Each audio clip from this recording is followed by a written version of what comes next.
Welcome to the If Income Training Kit Chapter 27.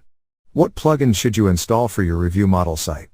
In this video, we will take a look at what plugins should you install for your review model site, step by step.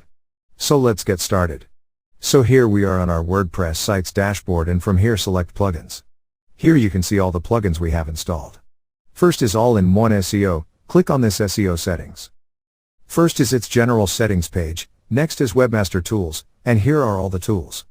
From the left panel, select Search Appearances, and here you can see how it will appear on search results, and below we have options to insert site title, meta description, a person, or organization. Then we have content types. Show in search results, select yes or no. Next is schema markup, and here it is only available for licensed users. You can upgrade to the Pro version to unlock this feature. Again, go to Plugins from Dashboard. Next one is WP Review Pro, click on Settings. Here you can customize your site settings. This is General, then Styling. From here you can change your site styling. This is the default style of your review page with heading, features, summary, pros and cons, then color.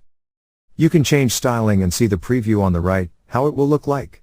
Select the one you like. Then we have defaults and embed. Next on panel, we have pop-up setting, then notification bar, and more options to customize. Now go back to plugins, let's copy the name of the plugin and search it on Google. Let's open this first link, and here you can see its price.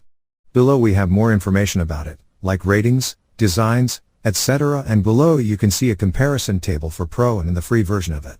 You can compare its features. On top, in pricing, we have a membership option as well. You can buy accordingly. Back to plugins, the next one is Thirsty Affiliates. Choose it from the dashboard panel, then go to Settings. Here we have a general setting, then link appearance. Now the first one is link prefix, to set the prefix of the link. Then select New Affiliate Link, and here enter your affiliate link in the destination URL section. Below you have a section to attach images. Add your site title and save link from here. Now you can view post from this link. Copy the link from here. Now go back to Settings, and in Link Appearance, set link prefix to go and save changes. Once done, go to the Affiliate Links section, and here you can see your post. Click View or copy the link and paste in the browser, and now you can see your new link with the prefix go in it. So these are all the plugins you should install. Thank you for watching. Please proceed to the next video, Chapter 28. How to use Review plugin on your site. In that video, we will take a look at how to use Review plugin on your site, step by step. See you in the next tutorial.